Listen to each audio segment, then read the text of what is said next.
broke this lecture into two parts because many students already have a small finance section behind them or understand finance. They know what stocks, bonds, banks, and mutual funds are. If you don't, I would highly recommend you watch this, or you may even just want to watch the parts you don't know. Maybe you don't know exactly what a mutual fund is or what a bond is. So let's get started. I liked this definition of the financial system because the truth is that the financial system in one way is pretty simple. It's just matching people who want to save with people who want investments or want to borrow money. And so you may remember Marco. Marco came in an earlier lecture. He was a gentleman who was about getting ready to graduate from college. He put some money into the bank because he wanted to have a big party after he finished college, and he knew that if he took this money, put it in the bank, he'd get some interest, and then he might be able to have more people at his party.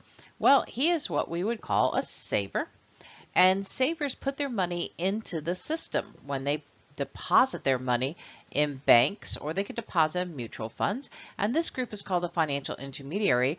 Or instead of putting it into a bank, he could have invested the money right into the bond market or the stock market and be receiving some sort of reward for doing that.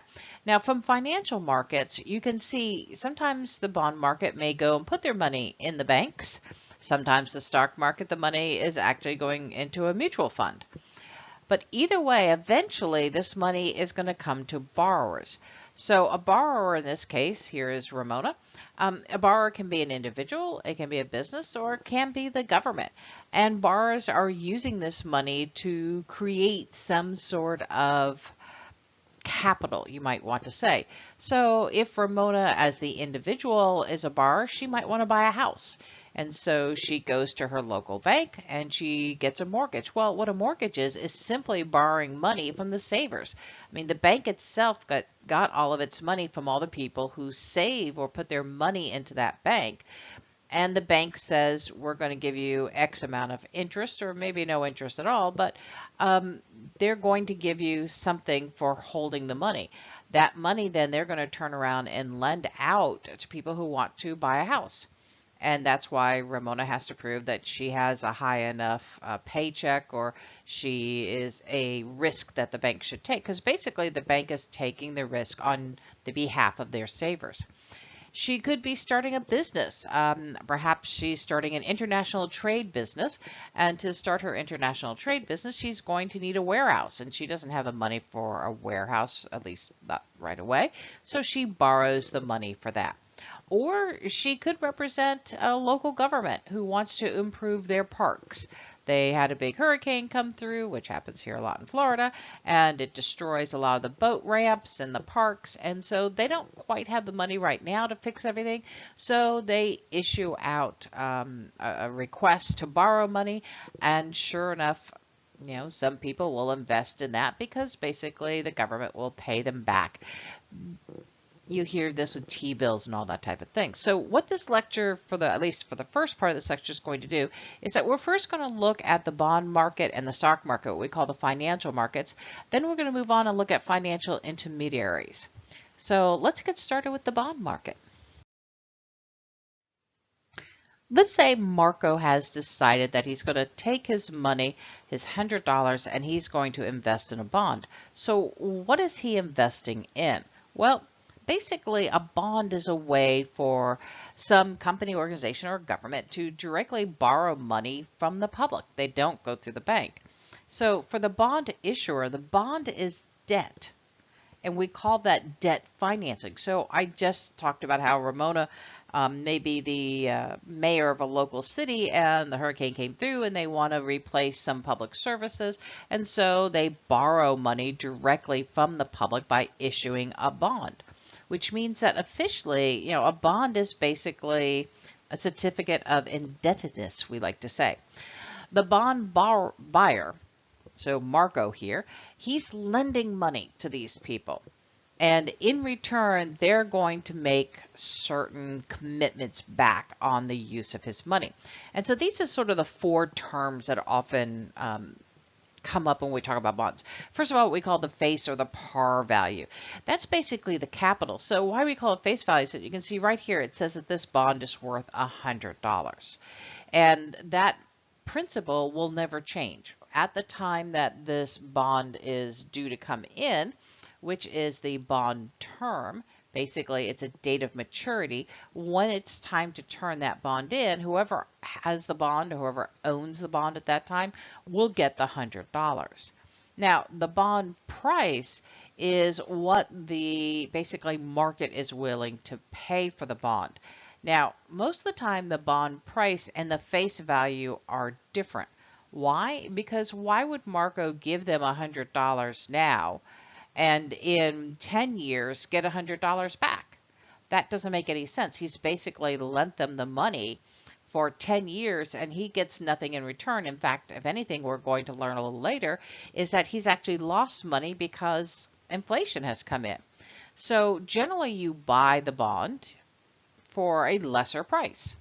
And then over the what they call bond life, or the term of the bond, as that bond is coming to maturity, you are getting paid what they call the bond's coupon, which is the rate of interest that you're getting paid. Generally, this is semi-annually, which means twice a year you get a payment. Now, one of the interesting things about all of this is that the par value is, for most bonds, around $1,000. Now that's an old bond I have up there because today we don't really give you the physical piece of paper anymore. It's usually more electronic, but you can sell the bond for more than face value, which means the bond could sell for $1,100. And so that'd be selling at a premium, or if it sells for less than $1,000, that'd be saying that it's selling for a discount. So as you can guess, most bonds, when they're first issued or when they're first put out there, they're going to be sold at a discount for less than what the face value is, because as we said, he wants to make some profit from this. Now, when we talk about the bond term or the date of maturity, we generally tend to talk about these as short, mid, and long term. Now, there can be some in perpetuity, which means that they go on forever. It depends on the country and other issues on if there is a perpetuity one. But short, mid, and long term are the most common. And in the United States, if you're talking about buying U.S. government bonds, the short, mid, and long actually have different names. So you'll hear about T-bill, T-notes, and that will tell us what the term is. But if you're buying a bond, you want to know what the term is. Basically, not just how long is the bond, but how much longer is the bond. So it can be a 10-year bond, but if we're 5 years in, then there's only 5 years left on that bond. And as bonds get closer and closer to maturity date, you're going to find that those bonds will sell closer and closer to face value. Now, you may also be sitting here saying, but why would somebody pay more for a bond than its face value? Well, that all depends on the bond's coupon. Basically, what is the rate of interest? The bond could have been issued back when there was really high rates of interest. So if, and I'm going to just use big numbers just to be fun, let's say that this bond was issued at 20% interest rate.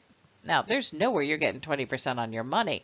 And so you might be willing to pay more than $1,000 for that bond, because then your interest on that bond might come down because you've paid a little extra, but you might still be getting 10% interest on that, which would just still be more than you would get if you put that same money in a CD or some other investment opportunity. So again, I always say, please go out and get yourself educated before you decide to purchase anything as far as a financial asset, just to make sure you understand how everything works. And, you know, make sure you go to a reputable website or a reputable person, maybe not the brother, sister's groomer who has made a few bucks on the market. Just spend a few moments. It's really not so hard to educate yourself, because there's so many great videos out there right now made by professionals. Now, a callable bond is one where the bond person, the lender basically, does not get a choice, but the person who issued the bond can call the bond back in, and those are called the call provisions. Basically, it's like this. A lot of bonds are issued for 25, 30 years. Well, the truth is that the company doesn't really want to pay that over 25 or 30 years. But at the same point, when you bought the bond, you sort of made an agreement that you were going to get a certain level of interest for this time period. So what a lot of bonds now have is what they call a callability on it, but they have to tell you that when purchasing it.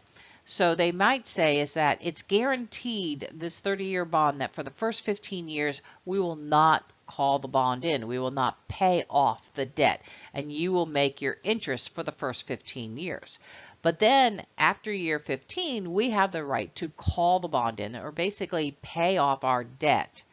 And you get some reward for them calling that in.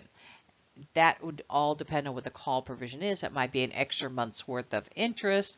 It might be a set amount, but the call provision would tell you how long you have till they could call it, and what provision would be in there if they do call the bond back. So it would be like if Ramona, who, now let's talk about her as the individual, she decided that she wanted to pay off her mortgage.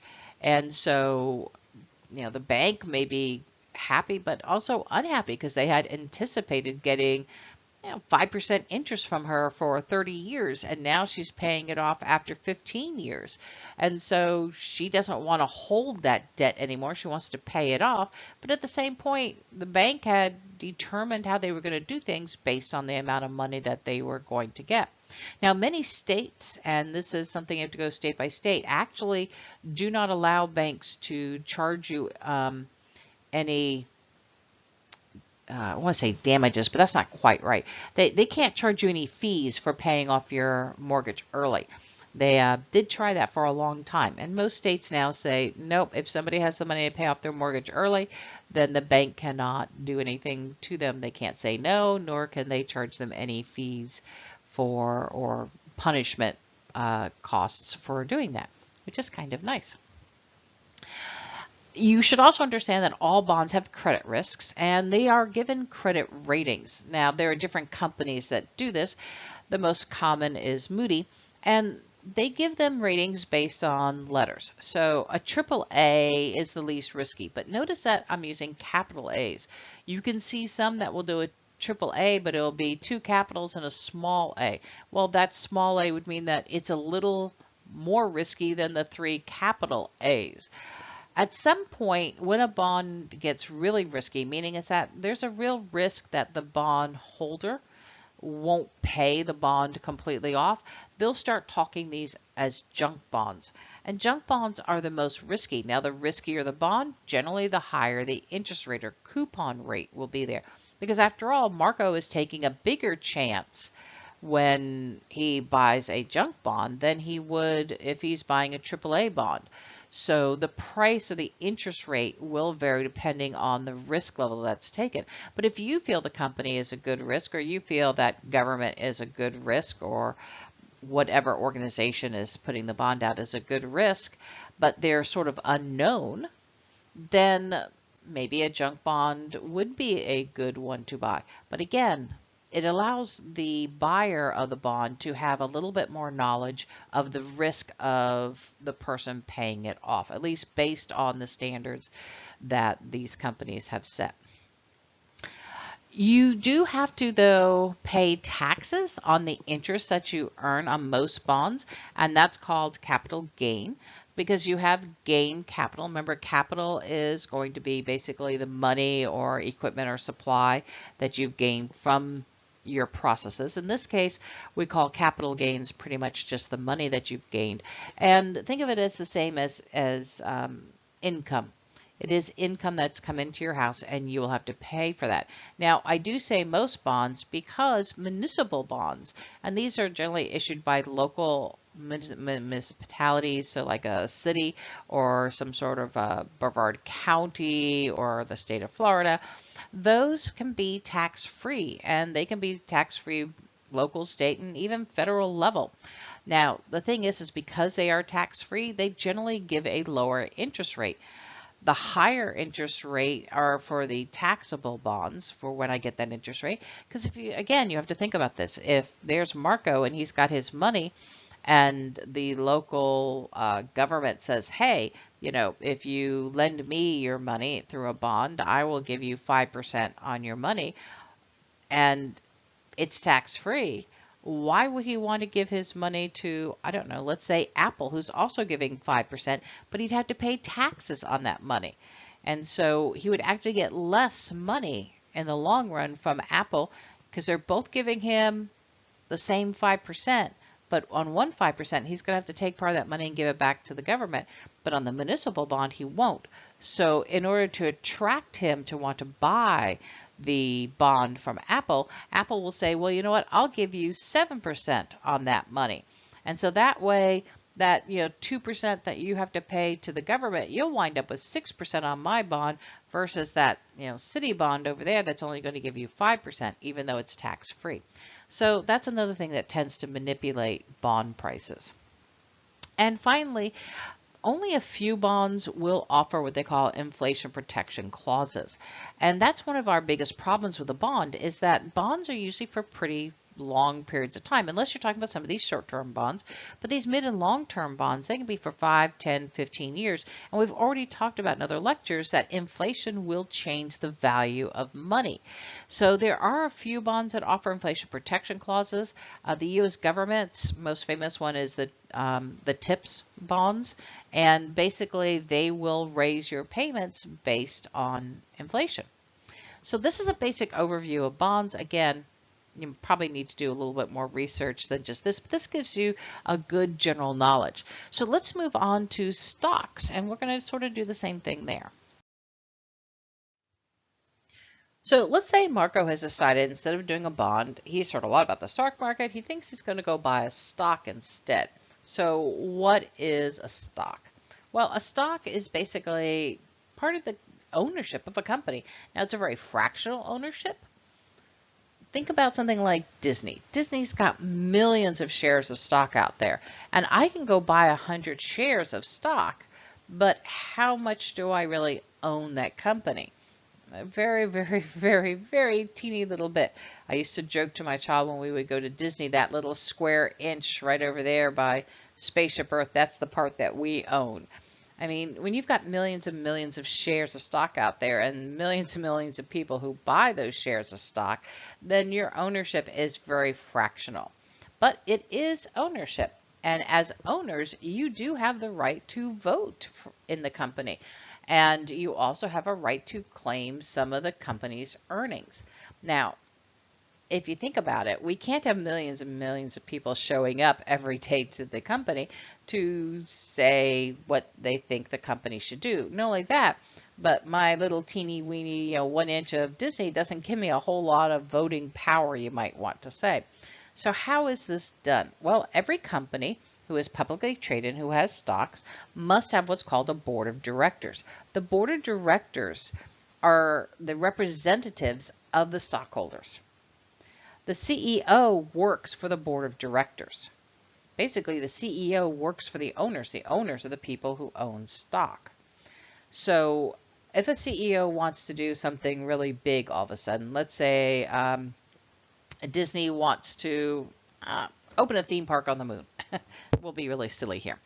Well, that's going to be pretty risky. So he's going to have to go to the board of directors and make a request. That CEO is going to have to say, hey, we'd like to go open a theme park on the moon, and here's why we think this is really going to work. The board of directors will have to make a decision on whether or not they think that's the right move for the company, and they will vote on it. But the thing is that the people who are sitting around the table still don't have a whole lot of shares, you might want to say. Even the wealthiest people don't own 50% of Disney. So how are they going to get enough power to have a vote? What's going to happen is that the owners, all the owners, anybody who owns a publicly traded company will quite often get a proxy. Now, a proxy is where you give the right to some board member to vote for you, for your share. And so in this way, when you give your proxy to someone, they can sit in the boardroom and make that vote. Or On that same piece of paper where you could give somebody the right to make that decision, they will put right there the choices. Should we open a theme park on the moon? If it's something that big, it may be sent out to all the owners and you can vote yes or no, and that's sent in. You could also vote for the board members, and as new board members are put in, you have the right to say yes or no to that person.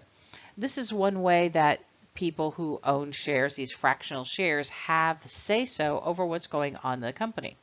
Now, as far as corporate earnings are concerned, what we're really talking about is that your earnings are going to come from one of two sources, dividends and or capital gains. Now, dividends are basically this small part of the earnings that the owners receive.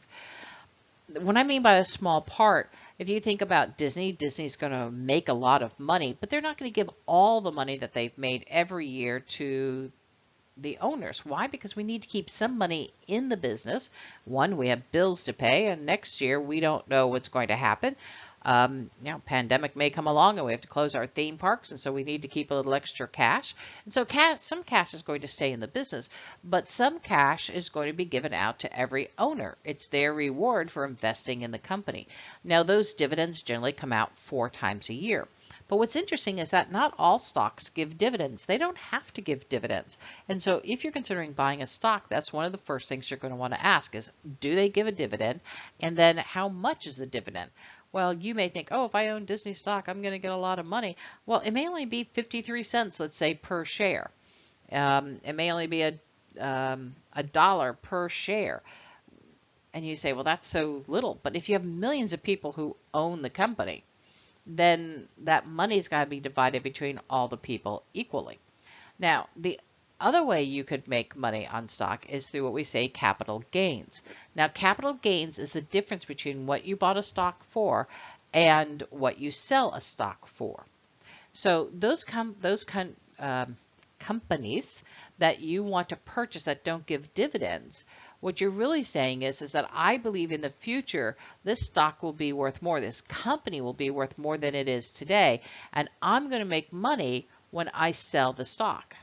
So you buy a stock for $10 and maybe in 8 years it goes up to $15.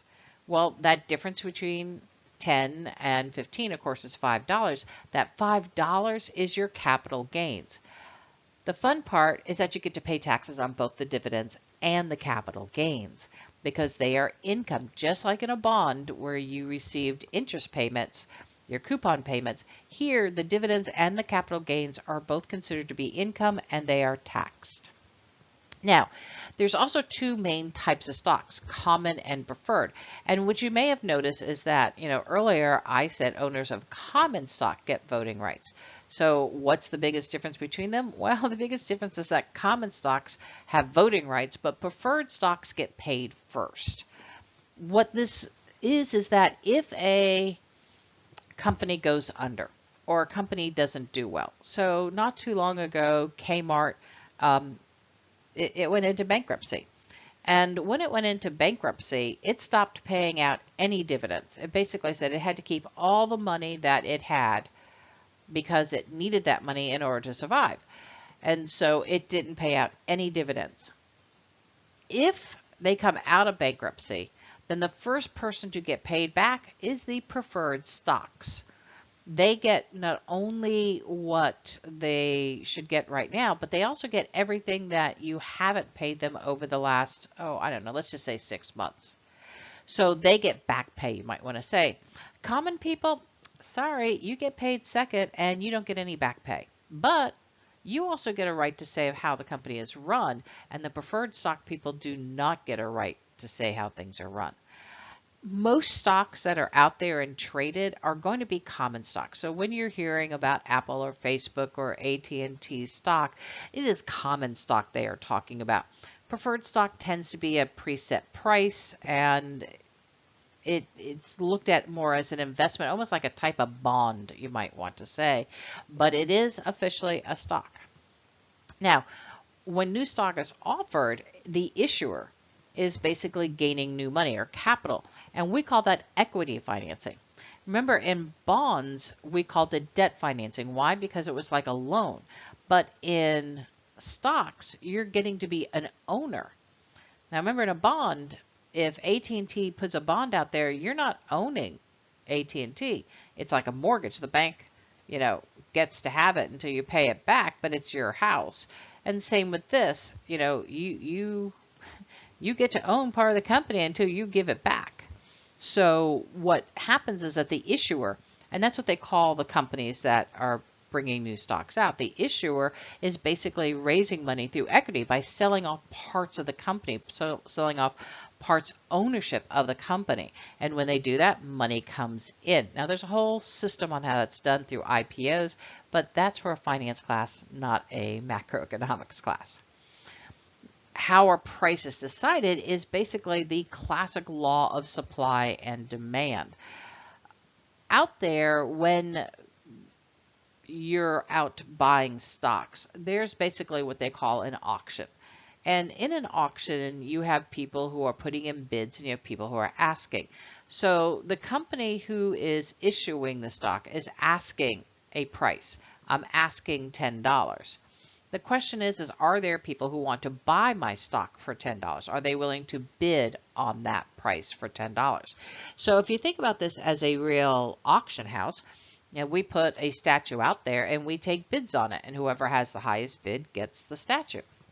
Same thing here. Who's ever got the highest bid for this stock is going to get the stock.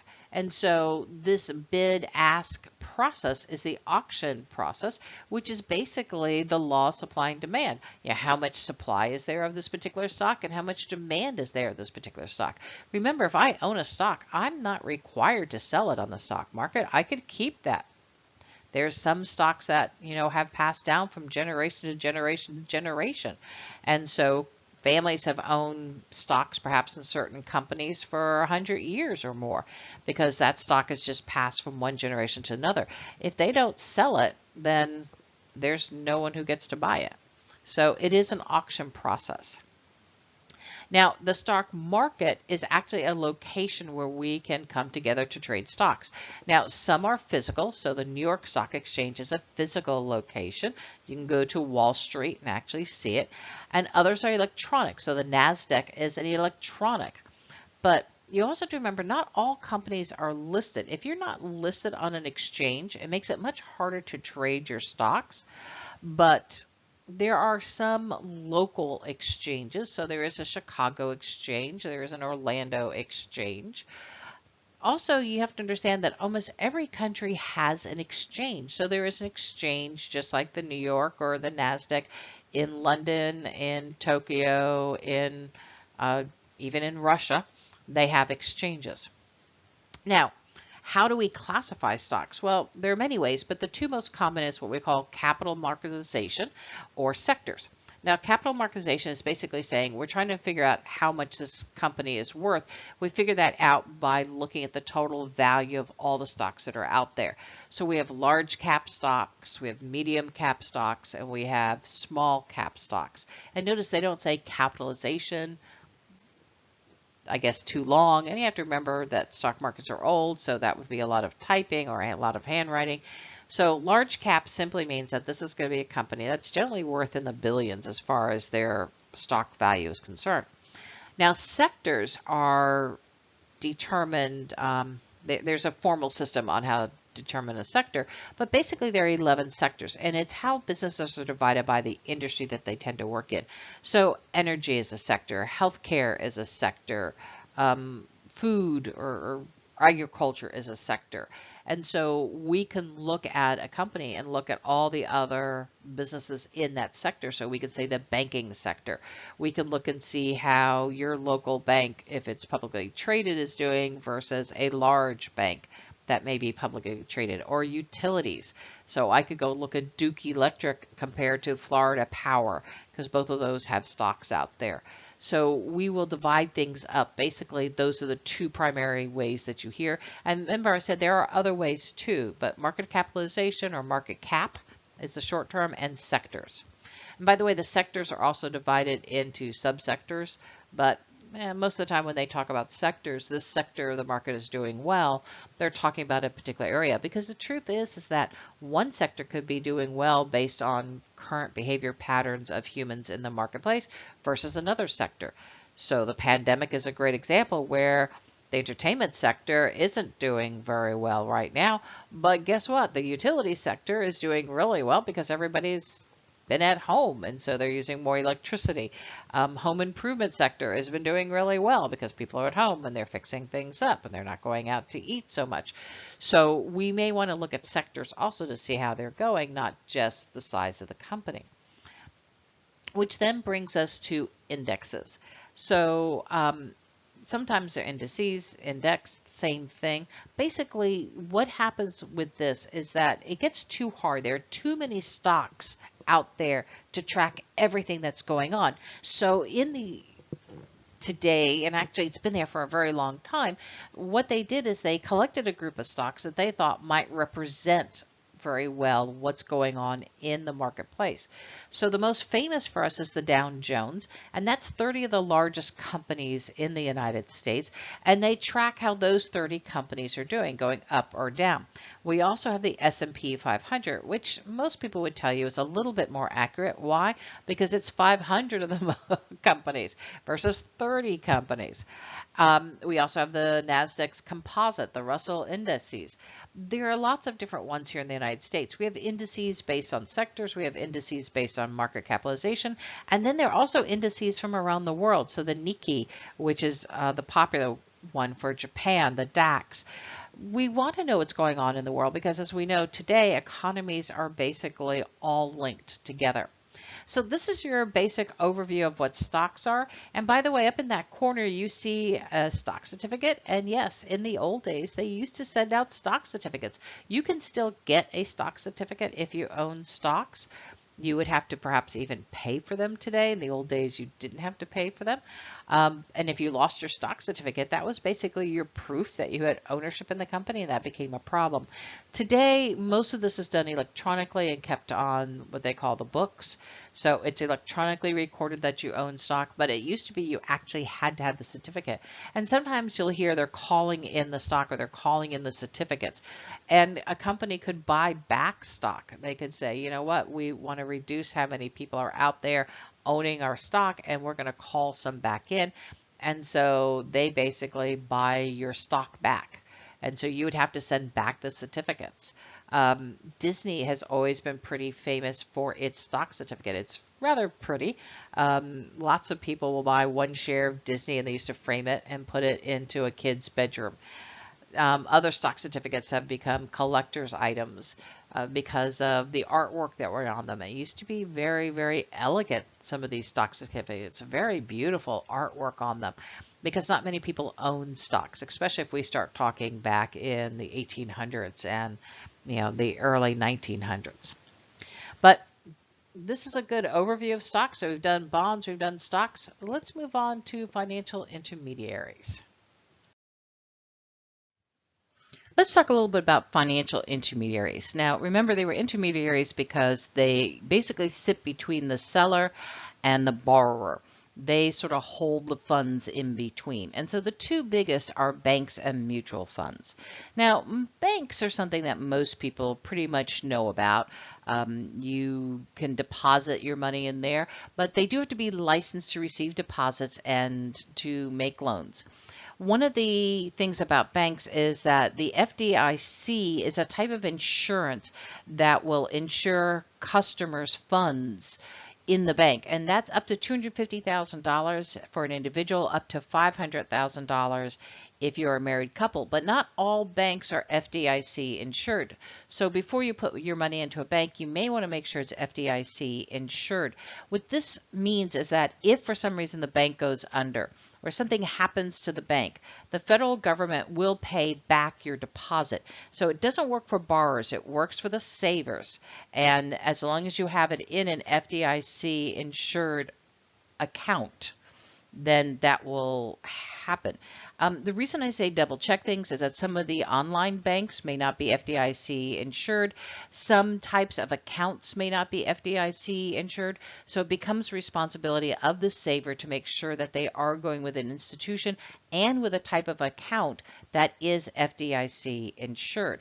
And unfortunately, we've had a lot of banks over the years go under. This was sort of created after the Great Depression. They do want to make a profit like any other business. We don't tend to think of a bank as a business. We almost tend to think of a bank as a service, but they are, and most of their profits are going to come from fees and from what we call the interest profit area. So basically, when I'm the saver and I give the bank the money, I'm saying, here, you can hold this money and use this money. And they get to have a choice of where they use the money, but they're going to give me something for the use of that money. They're going to give me some small interest on my account. And yes, there are a lot of interest-free accounts, which is, again, something you may want to double check on whether or not you want to use that bank or not. But when you put that money in the bank, and let's say they give you a 2% return on your money, which is very small, they're going to use that pile of money they get from all their savers to go ahead and lend out, remember, to borrowers money at a higher rate of interest. So they may give you 2%, but they're lending it out at 5%. So that 3% is their profit area. And the more profitable they are, the more that they can have differences in those two amounts, the better off it is. And don't forget that banks are privately owned, which means that there are stockholders who own the bank and they will get part of that profit. Now, they can also offer other services. Currency exchange is one of the big ones, safety deposit boxes, wealth management. And most of the time when people are thinking about banks, they're only thinking about the retail bank, the one that the everyday person has. But there are two other types of banks that are out there, commercial banks and investment banks. Now, what you may find is that very large banks like Chase have a retail section, they also have a commercial section, and they have an investment section. So it's almost like three banks in one. And to the retail person coming in, they may not see the difference between the retail and the commercial bank as far as when they walk in. But the commercial side is actually a different account, and they're going to be able to provide to businesses credit services like credit cards. So if you have a credit card that comes from a business like, I don't know, a Walmart card, let's say, Walmart's not actually sponsoring that card. A commercial bank is sponsoring that card, and they work with Walmart to create that card. Also, trade financing. So when you're talking about doing business internationally, quite often the commercial banks are the ones who are going to be handling the money transfers because of the currency exchanges. Now, investment banks are basically going to be handling things like mergers and acquisitions, putting new stocks out to the marketplace through something called an IPO. Those type of transactions generally have to go through investment banks. And again, one bank, one company like Chase can have three different banks. So think of like the Disney company who has three different lines of business. They have theme parks, they have movies, they have stores. Chase can have many different lines of banking. They can have a retail bank, a commercial bank, and an investment bank. So with this, we also have to realize that for most banks, they're regulated by either the government or by a central bank. And we'll talk more about central banks later in this course. The other type of investment is a mutual fund. And what's kind of interesting is that most people really don't understand mutual funds. Basically, a mutual fund is a company. It's a company that will pull together all the money from their different investors to buy securities. Now, securities are stocks, bonds, and there are other things that are also considered to be securities, but stocks and bonds are our two big securities. So one of the places I do tell people to go to is investor.gov, which is where this definition came from. Investor.gov is going to give you a lot of good information. It's the Security and Exchange Commission, and again, we'll talk a little bit more about them a little later in this course, but this way you get it directly from the people who make the rules of how stuff works. So good location to go to get more information. But let's talk about mutual funds because most people don't know what those are. Basically, what you're going to do if you're doing a mutual fund is that you're putting money into this company. This company is going to go out and buy stocks. You do not own the stock. The company owns the stock. You've invested in the company, and you're going to get part of the rewards of that company, because basically it's run by professional money managers, and their goal is to increase the value of that mutual fund, and either as through capital gains or through other investments. But each mutual fund may have a different goal. So some may be focused on income, which means is that they may take less risk. Some may be focused on capital gains. They have different goals, and they'll look at different sectors and how to get to that goal. So some may be doing bonds, some may be doing stocks, some may be doing both, some may be doing mortgages, some may be doing gold.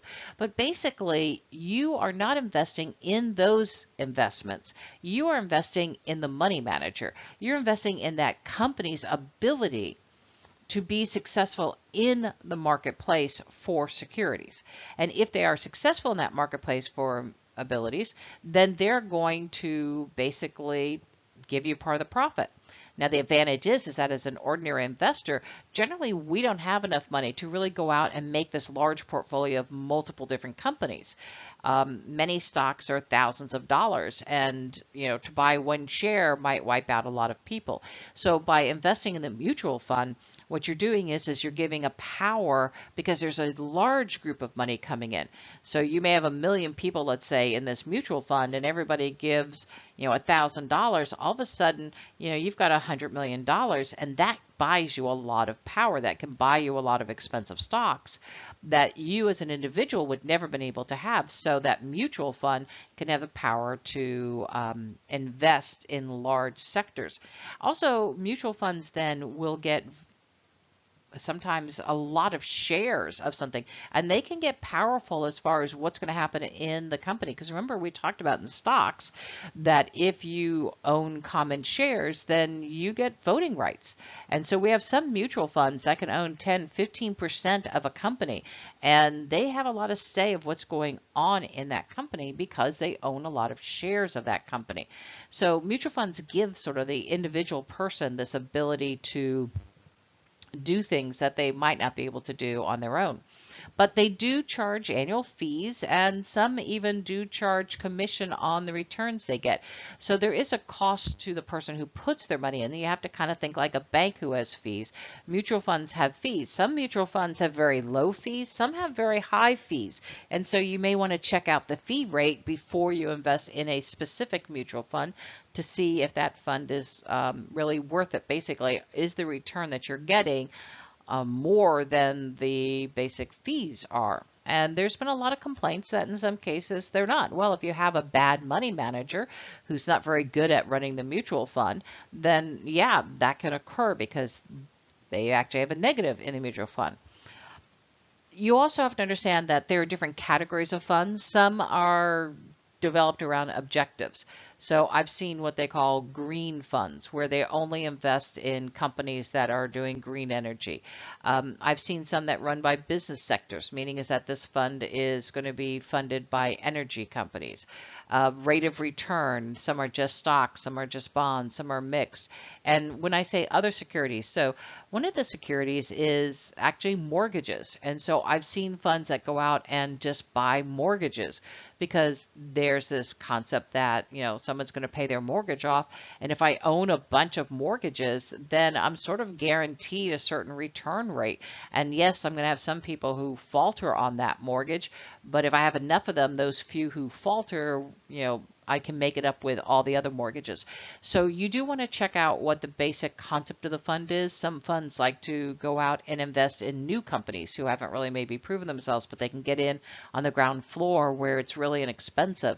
They have other ones that go out and invest in foreign investments. Every fund has a different sort of goal or concept or theory of how to find the best or support the objective that they want to do. And lastly, what a lot of people don't realize is that most of your 401ks, you're actually investing in mutual funds. You're usually given a selection. So maybe Lincoln funds or Vanguard funds. And you're not actually buying, again, stocks. You're buying into that fund. And the company that you invest in is going to be using your money to buy other shares. So you may own mutual funds and not even know it if you have a 401k.